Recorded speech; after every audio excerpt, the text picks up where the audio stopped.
کر سکے جس کا حل 1400 سال پہلے مصطفیٰ کی تعلیمات میں پیش نہ کر دیا گیا۔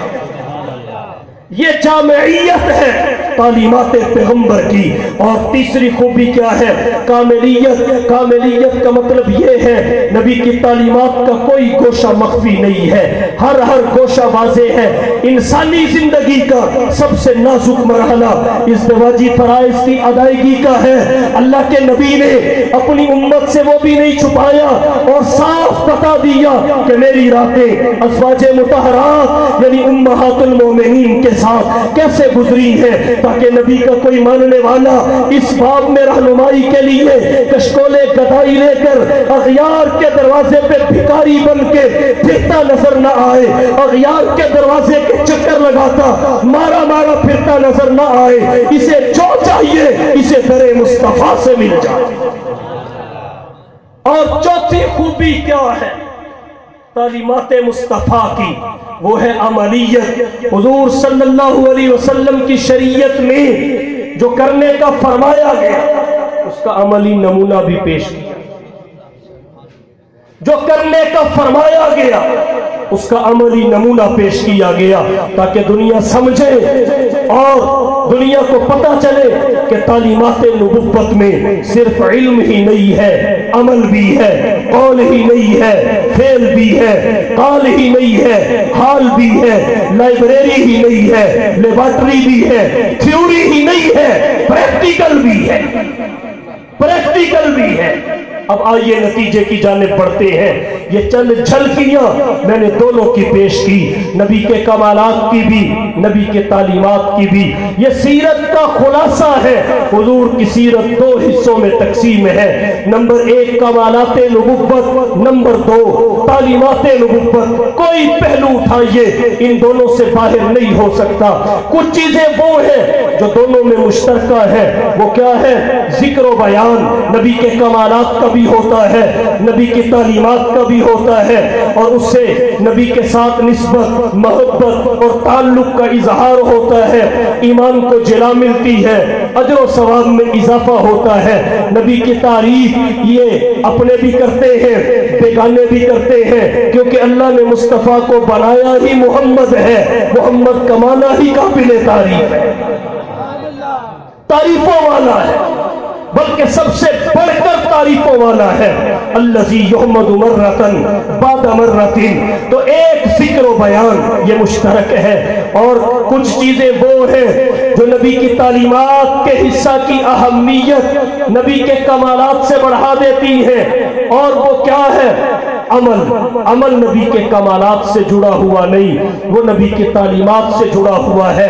اسے آپ یوں کہہ لیجئے ہماری عملی زندگی نبی کے کمالات سے جڑی ہوئی نہیں ہے، نبی کی تعلیمات سے جڑی ہوئی ہے۔ مثال کے طور پہ اگر کسی کو ناخن کاٹنے کا مسنون طریقہ چاہیے، اسے کمالات نبوت سے نہیں ملے گا، تعلیمات نبوت سے ملے گا۔ اسلامی عقائد چاہیے، کمالات نبوت سے نہیں ملیں گے، تعلیمات نبوت سے ملیں گے۔ نبی کے اصول تجارت چاہیے، کمالات نبوت سے نہیں ملیں گے، تعلیمات نبوت سے ملیں گے۔ تربیت اولاد کا ہنر چاہیے، کمالات نبوت سے نہیں ملے گا، تعلیمات پیغمبر سے ملیں گے۔ تو اس لیے تعلیمات کی اہمیت اجاگر کرنے کی ضرورت ہے۔ اور ایک بات اور عرض کرتا ہوں، ہمارا آج کا مسلمان اگرچہ قرب قیامت کے زمانے میں ہے، فتنوں کی کثرت کے زمانے میں ہے، لیکن ایمان کی چنگاری پھر بھی دل میں سلگ رہی ہے، نبی کے نام پہ اپنا سب کچھ قربان کرنے کے لیے تیار کھڑا ہے، لیکن ہمیں گائیڈ کرنے میں احتیاط سے کام لینا چاہیے۔ یہ نبی کے نام پہ سب کچھ ماننے کو تیار ہے۔ جب ہم نے انہیں کہا نبی کا عشق یہ ہے کہ ڈنڈا اٹھاؤ اوپر جھنڈا لگاؤ، یہ کسی سے پیچھے نہیں رہا۔ ہم نے کہا بازار سجاؤ، گھر میں کھانے کو کچھ تھا یا نہیں تھا، قرض پکڑنا پڑا پکڑا، لیکن اس نے بازار سجایا۔ لیکن جب ہم نے یہیں پہ لگائے رکھا، بتایا ہی نہیں نبی کا جو پیمانہ لینے کا تھا وہی پیمانہ دینے کا تھا۔ اب اگر یہ ناپ تول میں کمی کرتا ہے تو اس سے شکوہ کس بات کا؟ ہم نے بتایا ہی نہیں کہ نبی کی آنکھ میں عرب کی کنواری لڑکی سے بھی زیادہ حیا پایا جاتا تھا۔ اب اگر یہ دوسرے کی ماں بہن بیٹی کو بری نظر سے دیکھتا ہے تو اس سے گلہ کس بات کا؟ ہم نے اسے نبی کی سیرت بتائی ہی کب ہے؟ اگر یہ والدین کا احترام نہیں کرتا تو اس سے گلہ کس بات کا؟ حضور بڑوں سے کیسے پیش آتے تھے؟ نبی کی تعلیمات اسے سنائی ہی کب ہے؟ تو آج کے نوجوان کو اس بات کو بتانے کی ضرورت ہے کہ نبی کی زندگی کیا ہے، نبی کی سیرت کیا ہے، نبی کا کردار کیا ہے، اللہ کے نبی ہمسایوں کے ساتھ کیسے رہتے تھے، بچوں کے ساتھ کیسے پیش آتے تھے، اللہ کے نبی کی تجارت کیسی تھی، اللہ کے نبی سفر کرتے تو کیسے کرتے تھے، بیویوں کے ساتھ کیسے رہتے تھے، اولاد کی تربیت کیسے کرتے تھے، نبی کی برداشت کا عالم کیا تھا، نبی کے حوصلے اور حلم کا عالم کیا تھا۔ آج کے اس پرفتن دور میں یہ سارے امور سامنے لانے کی ضرورت ہے تاکہ نوجوانوں کے سامنے راہیں کھلے، راستہ متعین ہو کہ ہم نے چلنا کس پہ ہے۔ نبی آئے ضرور ہیں لیکن کسی مقصد کے لیے آئے ہیں، ہمیں صرف آنا یاد ہے جو آنے کا مقصد ہے۔ من حیث القوم آج ہم اسے بھلا چکے ہیں، اور جب تک آنے کا مقصد پیش نظر نہ ہو آنے کی خوشی ہمیں کیا فائدہ دے سکتی ہے؟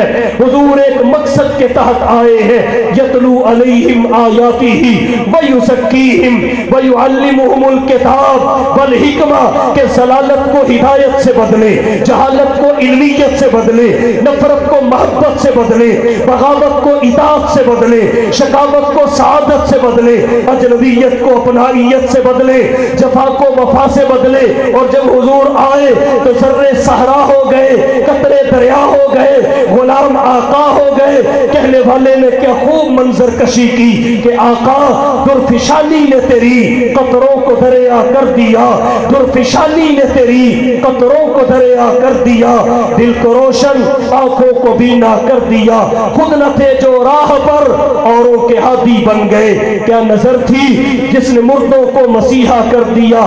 آئیے نبی کے مشن کی جانب پڑھیے، مقصد ولادت کو سمجھیے، نبی کی تعلیمات کو اجاگر کیجئے تاکہ سیرت نبوی کی محفوظیت، جامعیت، کاملیت، عملیت کا اظہار ہو، مذہب اسلام کی مذاہب عالم پر فوقیت، برتری اور بالاتری واضح ہو۔ اس لیے آخر میں آپ کو یہی کہہ کے اجازت لے رہا ہوں کہ آؤ دوستو ایک کام کریں، آؤ دوستو ایک کام کریں، اسوہ مصطفیٰ کو عام کریں، جن سے ہوتا ہے زمانے میں اجالا ان چراغوں کا اہتمام کریں۔